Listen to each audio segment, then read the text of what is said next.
¿Cómo les va, amigos? Espero que también, como a mí, me está yendo muy bien porque yo estoy más que satisfecho con la respuesta que he tenido a propósito de las emisiones en las que me ha acompañado Armando Ramírez Saldívar, mi amigo médico, político médico, ya no sé muy bien cómo está la cosa, y aquí está otra vez aquí conmigo, cosa que yo aprecio y le agradezco. Déjeme solamente hacer el comentario de que a través de el muro mío propio y el buzón he recibido algunas sugerencias a propósito de esto que estamos haciendo, que es comunicarnos a través de este medio maravilloso que es Internet. Y una de esas sugerencias, la recojo, es que usted sea a su vez, si me lo permite, ser el enlace para que estas emisiones tengan todavía más difusión. ¿Cómo? Pues copiando precisamente o enviando directamente en sus propias redes la señal que está recibiendo cuando estamos emitiendo Platiquemos con Pepe Arenas. Yo le pido que lo haga, que me ayude con ello, porque la intención finalmente, lo he repetido aquí hasta la saciedad, espero no haberlo aburrido a usted por ello, es justamente hacer el necesario tejido social que se nos ha venido cayendo poco a poco por diversas razones. Una de ellas probablemente la inseguridad, la desconfianza en la que hemos caído porque no queremos juntarnos, quiero decir, ya ni con nuestros vecinos, y eso yo creo que es un error y que eso ha impedido, por supuesto, que ese tejido social se fortalezca, crezca, que confiemos como lo hacíamos antes en los demás, que nos saludábamos hasta con personas que nunca en la vida habíamos visto, porque vivimos en una comunidad que es una comunidad de seres humanos, y los seres humanos merecemos querernos unos a otros.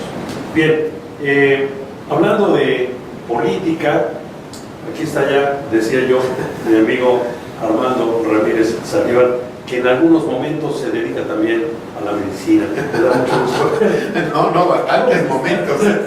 Y por cierto, bueno, ahorita ya que en este programa, pues, viniendo de un fin de semana largo, ¿no? El fin de semana de muertos, de las tradiciones de nuestras familias, de las tradiciones de nuestros muertos. Fin de semana que estuviste otra vez en el hospital, en urgencias, atendiendo en urgencias, pues, con mucho gusto, urgencias. Con mucho gusto, pero bueno, ya estamos aquí, Pepe, y bueno, la etapa en la que estamos inscritos es de que viene una transición entre que dejo de ser director de gobierno, sí, del Poder Ejecutivo del Estado, como así se le puede denominar, y viene una crisis. ¿Por qué dejaste esa dirección? ¿Qué pasó? Bueno, hubo una situación muy de todos conocida, algunos menos, otros más, la crisis política en la que se vio envuelto el señor gobernador Jorge Carrillo Lea, que bueno, los matices eran la inseguridad pública, que comparada con lo actual, pues es de risa. Bueno, quién sabe. Comparada con lo actual era el 10% de secuestros, el 10% de homicidios, el 10% de violencia de lo que ha pasado en los últimos 6 años aquí. Pero los secuestros en particular, que no eran algo ya, voy a tener que decirlo, me apena reconocerlo, pero no eran algo habitual, como lo es hoy, sobre todo con otras derivaciones del mismo delito, como el llamado delito secuestro express. Entonces esto no ocurría. Yo creo que fue el arranque de este delito que de repente floreció, y en particular en el estado de Morelos, en el estado de Guerrero, en el estado de Michoacán, pero pues si a alguien le importaba lo que pasaba en Morelos eran nosotros, los morelenses. Entonces, cierto, vivimos violencia, han transcurrido más de 20 años de entonces, y la violencia ha derivado en otros caminos, se ha ido por otros rumbos, como es la terrible extorsión, este pago de piso que obligan a la gente a cerrar sus negocios, y lo hacen increíble, telefónicamente y desde los propios recursorios. Como nos acabamos de enterar, más de 3,5 millones de llamadas desde recursorios por teléfonos celulares, lo que habla de la corrupción y de la colusión entre la autoridad y quienes cometen esos delitos. Pero entonces, ciertamente, lo que incendió ese momento en la historia de Morelos, yo ya vivía aquí, esto fue en el 98, tenía yo ya 4 años viviendo aquí, fue justamente el repunte de ese en particular, de ese delito. ¿Y qué fue lo que ocurrió? Te pregunto otra vez, ¿por qué te viste obligado obligado, si fue así, a renunciar o a quitarte de la dirección? Las circunstancias eran de otro ámbito, eran del ámbito de Procuración de Justicia, de Seguridad Pública. Recuerdo los titulares, ¿no? Carlos Peredo Merlo, Procurador de Justicia, el capitán Jesús Miyazawa, director de la Policía Judicial, el capitán Abraham, director de Seguridad Pública o secretario de Seguridad Pública. Eran de otro ámbito, pero eso no quiere decir que las áreas de gobierno no se vieran involucradas o influenciadas. Y bueno, nos tocaba atender pues, las manifestaciones, los mítines, y bueno, y vino una transición. Y en esa transición yo empecé a percibir que las circunstancias federales hacia el Estado, con una visita histórica que hizo el presidente Ernesto Zedillo a Huitzilac, y donde un discurso muy agresivo dijo: vamos a sacar estas ratas de Morelos, y que incluso los legisladores del Congreso le reclamaron el por qué esa vehemencia o por qué esa situación. Bueno, creo que mi respeto para los señores legisladores de aquel entonces, que estaban terminando la legislatura de Jorge Morales Barú, que coordinó, y que iba a empezar la legislatura que coordinó Víctor Saucedo para el PRI y el mismo Congreso, porque tenía la mayoría. Pero el punto es de que se cumplía un ciclo, y cuando uno le dice al gobernante qué está pasando, y cuando ya no hay esa capacidad de diálogo y capacidad de comunicación, yo creo que uno debe optar siempre por retirarse. Yo creo que en mi vida política lo que he hecho es ser muy leal con mis jefes, con mis autoridades, llámese políticas o de partido o institucionales, y muy solidario. En aquel entonces creímos prudente terminar con esa situación. Sale Jorge Carrillo Lea, yo era un experto en la interlocución política con los diputados, tenía la experiencia, tenía los canales de comunicación, empezaron a establecerse posibilidades de un juicio político, y bueno, la salida fue que el señor gobernador pide licencia para retirarse del cargo, se nombra un gobernador sustituto que fue Jorge Morales Barú, y que yo estuve en las negociaciones en el Congreso con el grupo parlamentario del PAN, con el grupo parlamentario del PRD y el grupo parlamentario del PRI, creando las condiciones en la Secretaría de Gobernación Federal para esa transición. Una transición de un gobernador constitucional y electo en su segundo periodo de gobierno, un gobernador sustituto electo por el Congreso, pero que la propia Constitución establecía que tenía que tener una mayoría calificada, o sea, de 30 diputados tendría que haber 20 para que votaran, y no era fácil la construcción de esa mayoría. Tuve esa experiencia. ¿Había otro candidato aparte de Jorge Morales? ¿Había otra posibilidad? Hubo otro candidato anterior, que fue Juan Salgado Brito. Juan Salgado Brito no reunió esos 20 votos, a pesar de las interlocuciones políticas con actores políticos del PRD y del PAN. Entonces, Juan Salgado, a quien le mandamos saludos, por supuesto, ¿qué función tendría? Era el delegado de Censor.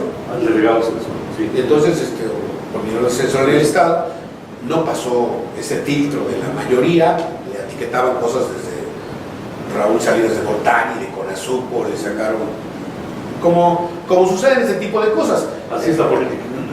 No le dicen las cosas en su momento, pero cuando va a aspirar a otro cargo, pues le sacan todos los trapitos al sol.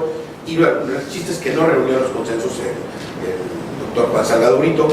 Y entonces tuvimos que crear otra serie de condiciones para ver otras propuestas.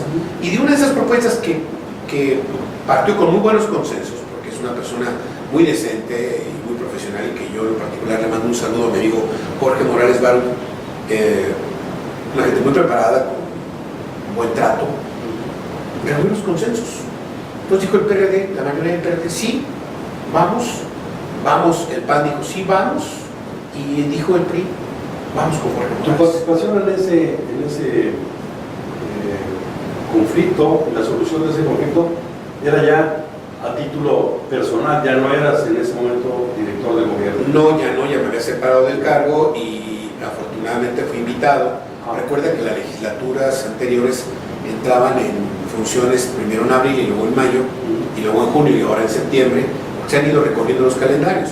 Entonces yo fui invitado por la mayoría de los diputados de aquel entonces de la 47 legislatura, donde tenía yo muchos amigos, muchos diputados de mi partido, plurinominales y de mayoría. Le mando un saludo, por ejemplo, a Francisco Argüelles Vargas, que era diputado por Temisco, al propio Víctor Saucedo, que era diputado por Cuernavaca, la diputada Rocío Carrillo, que era diputada plurinominal, la diputada Laura Capo, que era diputada por Jojutla, la diputada Rufina Villanueva, que era plurinominal, el diputado Javier Malpica, que era plurinominal, y si te puedo decir Luis Trifón Cifuentes Carrillo, que era plurinominal, pero que el 80% de esos 13 diputados, porque se fue uno, que también era pluri, entraron 4 pluris en ese entonces, se fue al PRD, Ricardo Dorantes, me permitían un espacio de desarrollo. Y es donde empieza mi carrera parlamentaria en el Congreso.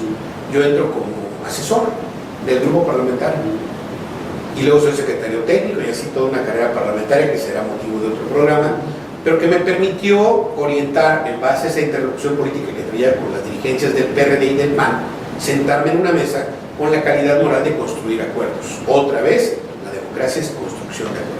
Vale la pena recordar en este punto que alguien que fue proactivo, seguramente la historia podrá demostrarlo como un hecho, no como una mera sospecha, a nombre del propio presidente Zedillo, llegó a encabezar ese movimiento en contra de Carrillo Lea. Estoy totalmente de acuerdo. Estoy hablando como director de gobernación te puedo decir que éticamente no lo puedo difundir yo, pero que nosotros en nuestro sistema de información lo teníamos detectado. Se llama Luis Ramírez Garrido. Ya se me está olvidando, qué bueno. Ya lo recordaba yo con su apellido. A pesar de que él muchas veces, por lo menos 3 que yo me acuerdo, frente a cámaras, precisamente, abrazando, decía, mi amigo Pepe Arenas, mi compañero de la Facultad de Derecho. Y la verdad es que yo sí lo vi 2 veces en la Facultad de Derecho. Una vez en la cafetería y otra vez en el estacionamiento. Durante los 5 años, 4 años y medio de la carrera. Yo creo que es una etapa. Él era una de las cabezas de ese movimiento. Pero no voy a hablar otro pasado. Yo era el vicecoordinador de estrategia política de Amador Iguala, que le mando un abrazo a mi amigo Amador Iguala Trejo, ex candidato a la gobernatura en el año 2012, y lo dijimos. Pero la gente tiene derecho a equivocarse y tiene derecho a corregir. Es una democracia que se ha ido consolidando. Dijimos las cualidades y las virtudes de aquel entonces del candidato a gobernador por el PRD. Pues la gente creyó el discurso de que si yo a los 2 años no acabo con la inseguridad me voy, y no se fue. Creyeron el discurso, a lo mejor nuestro candidato también le faltó mentir. Es probable. Y de alguna forma es parte de la historia ya. Y yo te voy a decir que con el actor político Graco Luis Ramírez Garrido, he tenido, antes de que fuera gobernador, tuve bastantes mesas de interlocución y nos sentamos y procesamos acuerdos. Pero bueno, cuando alguien trae una encomienda federal, que esa era la percepción y que esa era la información, bueno, pues con mayor énfasis, con mayores recursos. Y si eso le sumas que bueno, la administración de Carrillo le traía arrastrando ciertos conflictos, ¿no? Ciertos pendientes, por ejemplo en materia electoral, pues se juntan. Y al juntarse, pues hicieron un volumen de ciudadanos importante, que bueno, que se hizo escuchar en las calles, que se hizo escuchar en las tribunas, que fue registrado por los medios de comunicación, que propició un ambiente para que el gobernador Carrillo Lea pidiera licencia, se nombrara un gobernador sustituto, que fue mi amigo Jorge Morales Barú, y luego se nombrara un gobernador interino, que fue mi amigo el licenciado Jorge Arturo García Rovira. Formar ese movimiento, crear toda esa atmósfera de animadversión en contra del gobernador, implicaba recursos económicos muy, muy cuantiosos. ¿Estás de acuerdo? Sí. Y esos tienen que Están llegar organizados ahí, sí, a un lado del reloj. sí, y los entregaba, hasta donde yo estoy enterado, los entregaba de manera personal el secretario particular del presidente. Estoy hablando de Líbano Sáenz, José Líbano Sáenz, mi compañero de facultad, ese sí amigo, y esa es la historia que yo conozco. Mira, ya falleció Pepe, un queridísimo amigo mío que fue delegado del PRI en mi época de dirigente y que no fue director de gobernación de Emilio Ochoa y Fett, Juan Burgos Pinto. En paz descanse, le mando un saludo a su familia en Sinaloa y lástima que no está vivo para ratificar mis palabras. Yo era director de gobernación, él era director de gobernación, pero a nivel federal era biólogo, y y me pedía información cada semana de las cosas y me decía, al maestro Choefet tienes que decirle la verdad. Y yo le decía la verdad, pero también le decía la verdad cuando yo vi a ciertos actores políticos de oposición e incluso del propio PRI, del sexenio anterior, que trabajaban en esas áreas, que eran los facilitadores y los impulsores de un conflicto de gobernabilidad, porque a lo mejor de origen, pues las circunstancias en las que llegó Carrillo Olea no fueron las mismas circunstancias en las que llegó Ernesto Zedillo. Recordemos que Ernesto Zedillo llega a la candidatura del PRI y luego a la presidencia de la República producto de la muerte de Luis Donaldo Colosio. Y si había colosistas en ese momento, pues estás hablando con uno de ellos. Secretario general del partido, delegado del ISSSTE y luego director de gobernación. ¿Por qué? Porque conocíamos a los actores políticos, pero la información que teníamos y cómo se procesaba, pues era un ambiente en contra del gobernador, y si el problema era así, pues se magnificaba, y si no había recursos para movilización, pues se los daban. Entonces, el tema de la gobernabilidad tiene aristas muy complejas, y en el caso, por ejemplo, de uno de los pivotes que desató esta situación, que fue el conflicto de Tepoztlán, yo tenía muy bien identificado quiénes eran las personas que bajaban de México y daban recursos para que se mantuviera un movimiento, y que corrompían personajes de la vida política de Tepoztlán, que no voy a mencionar por respeto y por ética, pero que le daban recursos para eso. Y como eran alentados actores políticos de la representación federal, como Félix Salgado Macedonio, pues para que viniera a encender más, para que echara más gasolina en la hoguera.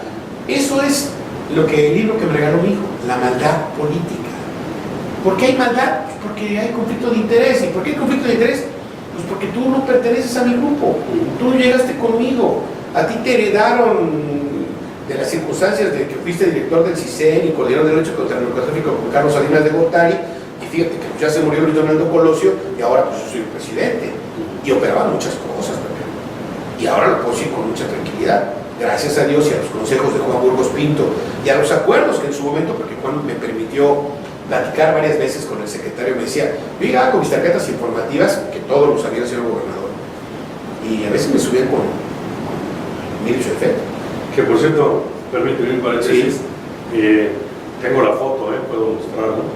Emilio fue el secretario del sínodo de mi examen profesional en la Facultad de Derecho, mi compañero de generación, yo lo admiro, de mis mejores cuates en la facultad, un tipo brillante en todos sentidos, inteligente, muy inteligente, decente, sí, propositivo, sí. Una gran sabiduría. Me decía, hijo, ¿cómo está esto? Y me preguntaba cosas muy concretas y yo le tenía que responder cosas concretas, porque Juan, al saber, Juan Burgos Pinto, lo repetir, mi amigo, me acuerdo que se iba con una escalera de caracol a la oficina de Choefet, me decía, al maestro hay que decirle la verdad, aunque no nos guste. Y yo le decía la verdad, y no solo se le decía, mire, fulano tal servidor público federal, aquí está tomada la fotografía, dando estos recursos. ¿A quiénes? A la gente del conflicto. Bueno, si el gobierno federal, en una arista de este complejo acto de gobernar, tenía líneas de actuación en el gobierno del Estado, pues ¿qué nos podemos esperar cuando vivimos en un sistema político presidencialista? Si el presidente de la República decía que no quería, pues no quería. ¿No? En sus circunstancias tuvo, yo no me voy a meter en las entrañas de esas situaciones, pero que lo que yo viví, y luego el paso al Congreso del Estado para procesar esta situación de elegir un gobernador sustituto, y luego me quedé en el Congreso del Estado, que será tema de otro programa, mi carrera parlamentaria, y le doy gracias a Dios y un beso a todos mis amigos del Congreso, sobre todo a mis secretarias, a Mitzi y a Senia, que nos permita quitar la maldad política de la actuación del político y de aquel que dice que es político porque es un actor, pero que realmente no es político. No confundamos político con representante popular con un agente de poder. Son tres cosas diferentes. En mi experiencia de las áreas de gobierno, yo sé identificar quién es un representante popular y no es líder, quién es un líder y no es representante popular, y quién es un actor político que tiene poder. Y yo creo que esa es la ecuación que tenemos que darle para una gobernabilidad democrática. Insisto, conocer a la gente, conocer sus costumbres, conocer el territorio, y casi te estoy citando Sun Tzu en el arte de la guerra, que era un libro que le encantaba Luis Donaldo Colosio, y que por cierto él me lo regaló cuando era yo dirigente del partido, y que abrevo cotidianamente de él. Quien no ha leído El Príncipe en esta falta de cultura política que hay de muchos actores, Maquiavelo es... ¿no? Quien no ha leído El Príncipe de Maquiavelo, yo creo que quien no ha leído Sun Tzu, El arte de la guerra, bueno, pues entonces... El reciente exgobernador, que ya no está con nosotros afortunadamente, superó a Maquiavelo, era mucho más que El Príncipe. No lo superó. Hablando de la maldad, sí, por supuesto. No. Maquiavelo está estigmatizado. Maquiavelo no nomás tiene... yo tengo un libro de un autor italiano que no recuerdo el nombre, algo así como Botticelli, que dice el retrato de Maquiavelo, y que nos retrata también a la persona, al ser humano. Nos narra biográficamente que Maquiavelo, pues el fin justifica los medios, que puede ser una síntesis literaria muy apretada de quien no ha leído, es una perversión, es una distorsión. La función del asesor del príncipe, que en este caso era Maquiavelo, era preservar el Estado y a quien lo representaba, no hacer lo que se le pegara la gana al actor político, con el actual y famoso, y lo vimos en estos últimos 6 años, en los últimos 18, sí señor, lo que usted diga. No, perdóname, quien me conoce sabe que yo soy lo que menos digo con mis jefes o con mis autoridades, es sí señor, lo que usted diga. No, yo tengo la capacidad de decir, creo prudente señor que esto no es así, esto debe hacerse así y esto genera esto.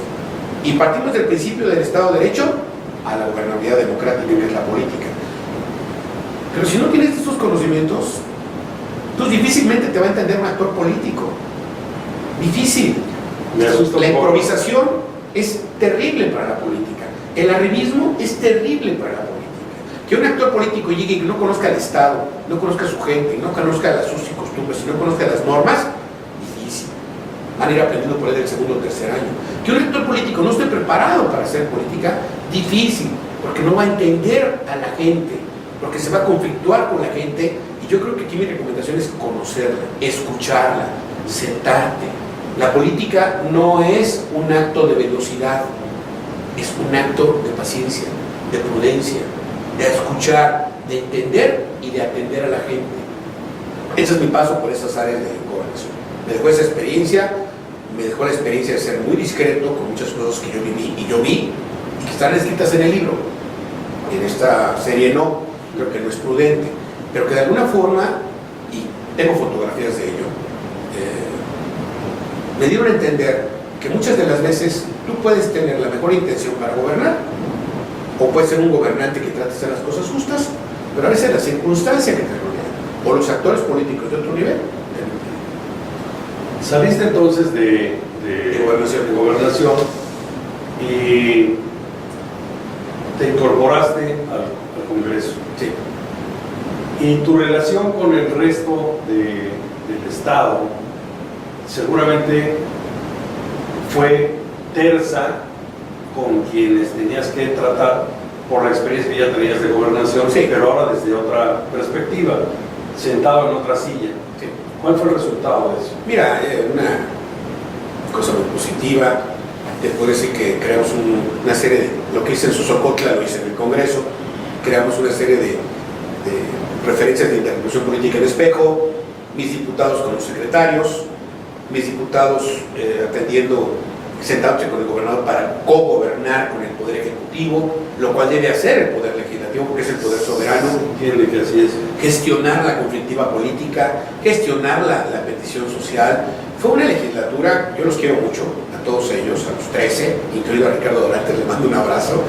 Los quiero mucho porque me permitieron hacer lo que yo sabía y proponer lo que creía que era innovador para crear un mejor andamiaje político, legal y constitucional que nos llevó a una gran reforma política en el año 2000, en la transición, en la alternancia política de que el PRI perdió el gobierno y llegó Acción Nacional con Sergio Estrada Cajigal.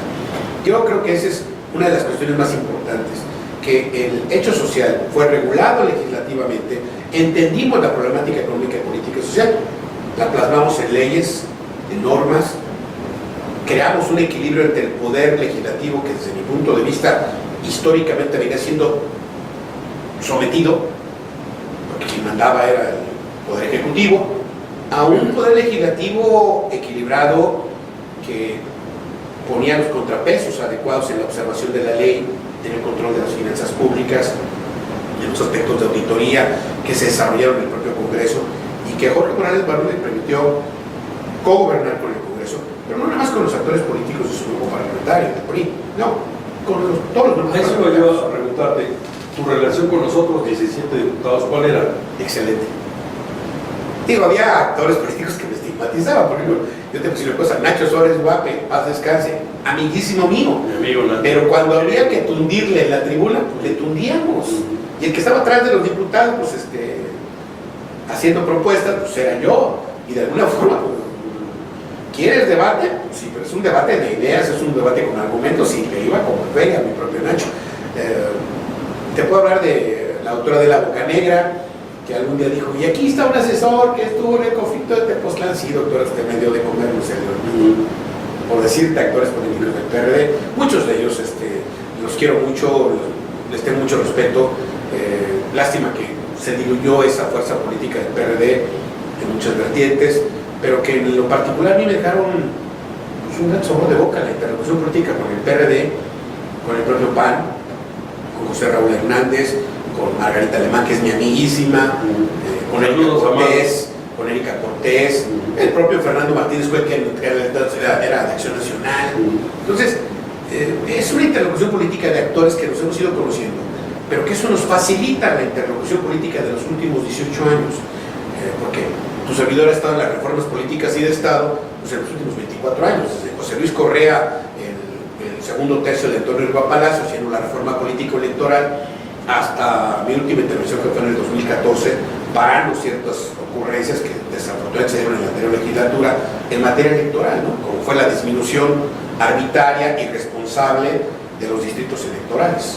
Tú dices de una manera que me lleva a suponer que tienes apetencia por volver a una circunstancia como esta, a verte nuevamente involucrado en todo ese proceso que tiene que ver con la aprobación y la derogación y la creación de leyes. No, ya lo tengo superado. ¿De veras? Sí, sí, no mucho. A ver, porque estamos hablando del principio. Sí, estamos hablando del principio de la 47 legislatura, pero te recuerdo que yo estuve en la 46, la 47, la 48, parte de la 49, la 50 y me retiro al principio de la 51. Entonces tengo una carrera parlamentaria que, insisto, será motivo de otro programa porque hicimos muchas cosas muy importantes en materia de modernización administrativa, simplificación administrativa, de interlocución política, de procesamiento de acuerdos, porque estamos hablando con el único médico que ha sido, te voy a decir, los principales cargos nada más del Congreso. Fui el último oficial mayor de la historia del Poder Legislativo, fui el primer secretario general del Congreso, secretario de Servicios Legislativos y director del Instituto de Investigaciones Legislativas del Congreso. Y eso me permitió ser vicepresidente de la Asociación Nacional de Oficiales Mayores y vicepresidente de la Asociación de Institutos y Organismos de Estudios e Investigaciones Legislativas. Vamos a llevar entonces ahora al presente, esto que estamos refiriendo con tu experiencia. Tú desde la 51, y ahora ya estamos en la 54, te has mantenido simplemente como un mero observador de lo que ocurre en el Congreso. Ha habido diputados, debo decir que hubo diputados en varias legislaturas que me buscan y me piden desde propuestas legislativas, porque sé la técnica legislativa, proceso adecuadamente las cosas, me piden propuestas, me piden discursos, me piden posicionamientos. Bueno, voy a decir una cosa que no debo decir, pero en una ocasión, no voy a decir en qué legislatura, yo le hice los posicionamientos a los 3 partidos políticos más importantes. ¿Y de manera gratuita? Gratuita. Me buscaron paralelamente, yo no estaba en el Congreso, doctores que queremos un posicionamiento con respecto a este problema. Y de repente llegó el otro, doctores que queremos, confiamos en ti. Y doctor, queremos esto. Y yo le dije, y era el mismo problema. Era el mismo problema, pero de diferentes ópticas. Y yo en esos mensajes hice que coincidieran. O sea, fue un trabajo tras bambalinas, pero que en el posicionamiento hizo que coincidieran en sus propuestas, porque al final de cuentas se tenía que superar ciertas cuestiones de carácter ideológico. ¿Cuál era? Amarillos, azules y verdes. Eran temas muy delicados. Pero ¿de qué tema estamos hablando específicamente? Había ciertas reformas políticas en el Estado con respecto a los derechos de los pueblos indígenas, con respecto a la reforma política electoral para hacer más transparente los órganos electorales, para mejorar la participación ciudadana. Fueron varias vertientes que en lo particular me considero un experto. Me gusta mucho, lo traigo en la sangre, el aspecto electoral. fue una de las secretarías, he estado 4 veces secretario electoral del partido, que es tema de otro programa, pero que eso me ha permitido estudiar, leer, aprender, hacer derecho comparado, hacer derecho legislativo, y que de alguna forma eso me permitió incursionar en un área que fue el derecho y que me llevó a tener mi examen del Ceneval para licenciado en Derecho, en el cual afortunadamente pasé con 1185 puntos de 1300. Muy bien. ¿Y ya tienes el título?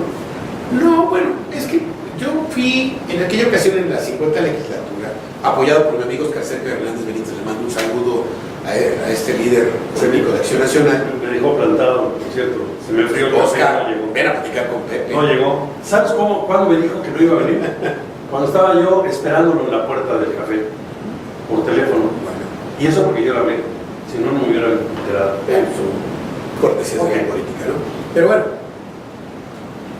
he tenido la fortuna de conocer a multitud de actores políticos. Tengo aquí en mi mente todas las legislaturas, con todos los diputados.